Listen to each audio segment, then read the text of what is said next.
Society. The good stories about Doc, with me, will remain with me.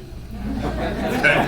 The really good stories about Doc that I cherish and have as a friend and a teammate, I get to keep. Okay? So sorry if you're expecting something salacious or something. I ain't giving it up. It ain't happening.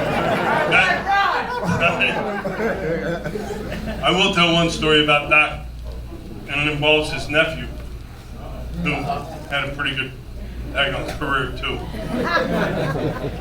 82, we get drafted. Doc number 1, Floyd Yeoman's number 2, I'm number 3. We're in St. Pete at the Payson Complex out there, and about back toward the beach. And so we're all waiting to see Doc, the number 1 pick. What's he driving up in?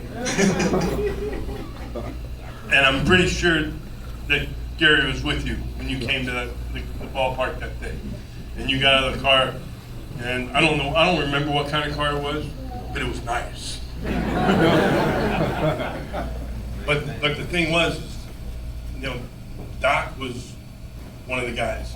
He was the number 1 pick, but he wasn't the number 1 pick. And that's why he became so endeared as a teammate and friend. So thanks, Doc.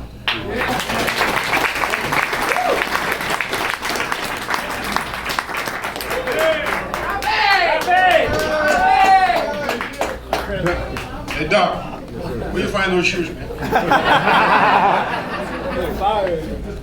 Good looking shoes. Thanks, God, you don't wear those when you work pitching. Probably you won't be the pitcher you wear. No. But I tell you what, it's an honor for me to be here. Spending this time with you. You're a great teammate, great person. Everything you did as a person and as a pitcher. It's not much that I can say because the whole world knows who you were and what you did. So you're a talented person, great pitcher, great teammate. Like I said, we enjoy playing with you. And I tell you what, one thing that I remember is good these days is that we played Pittsburgh. We're playing the Cubs on Sunday, and you're pitching Monday against Pittsburgh. Barry Bonds, Bonilla, Pellier, all those guys, and you say, we're facing a little leaguer tomorrow. And this guy came up the next day, so it's the very first pitch they beat you at. They scored like 5 runs of you. I walk into the pitching mound and say, Doc, what's that? He said, you say, I don't know. I said, you don't have shit. He said, I know. You know what? It was a good game. You realize you didn't have shit that day. Congratulations. We're going to be retired tomorrow. You deserve more than that. So keep it up. Enjoy with your family.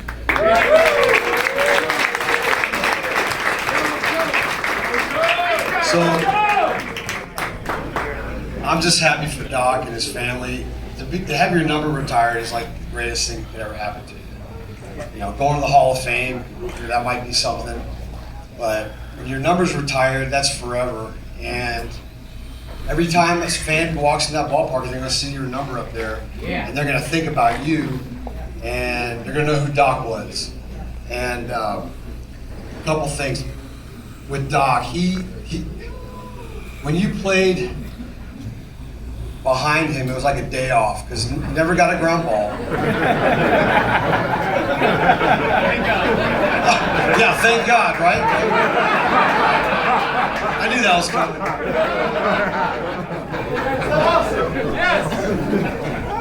I never saw a pitcher, and you don't really see that today.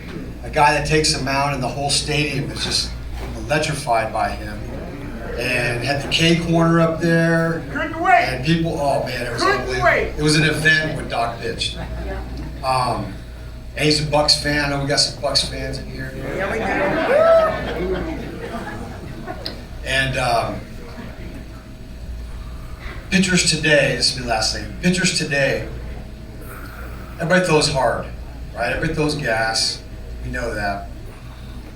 And it's insulting to me, I know these guys too, when the players today think that that the pitchers back 20 years ago didn't throw hard. You guys, they threw underhand. That's what they think. I guarantee they would have no shot against this guy. No chance. He would bury them. You know that too, Holmes. Used to wear Ryan Sandberg out, man. I never seen a guy. No shot. But congrats, dude, really. You're the best.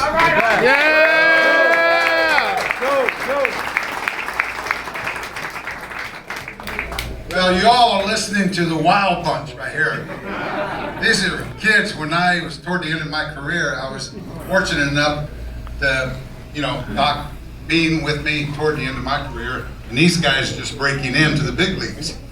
And I knew they were going to be a damn good team when I left. I was only with the Mets, 3 months, and they let me go in June. But how Dwight and I became friends, we used to shag in the outfield, and guys were hitting batting practice, we were hugging single field, right? And that's where we had spring training. So, Doc and I would communicate back and forth, and I'd tell him, we'd talk about pitching, and he was a little nervous, a 19-year-old kid just coming up. I said, Doc, don't worry about it, you'll be all right. Well, I know there's a lot of guys, old veterans that are, had Craig Swan and Dick Tidrell, guys that had to make some changes.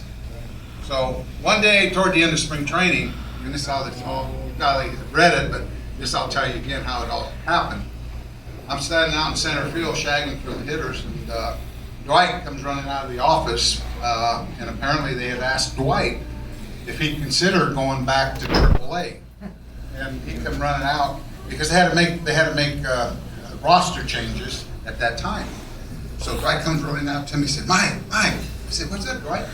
He said, man, they asked me if I'd consider going back to AAA. I go, what? I said, Dwight, you get your ass back in there and tell them you're not going to go no AAA because you're ready to pitch in the big leagues, my man. He said, yeah, get your ass back in there and tell them you don't go no AAA. Now look, my whole 18, it's toward the end of my career, 18 years I played in the major leagues. I saw a lot of great pitchers. Woo! And I said, you are going to be a great pitcher. So you get your ass back in there and tell him you're not going to go AAA. He ran back in there. What'd you tell him, Dwight? I said, Mike said I ain't going to AAA.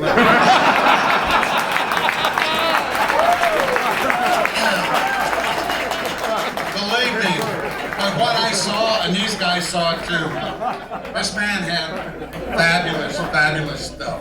I mean, I said, and I told him, I said, don't ever be scared to pitch to anybody, right? Because when I came up also as a 19-year-old, I had to face Willie Mays, Hank Aaron, all those guys. And I used to watch them on TV, I'm thinking, oh my God. And I'm sure that's the same feeling he had.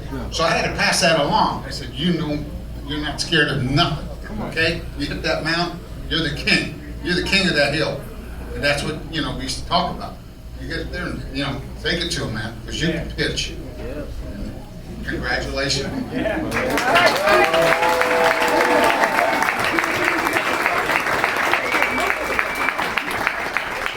want to acknowledge one of the hardest workers these last few days is skating.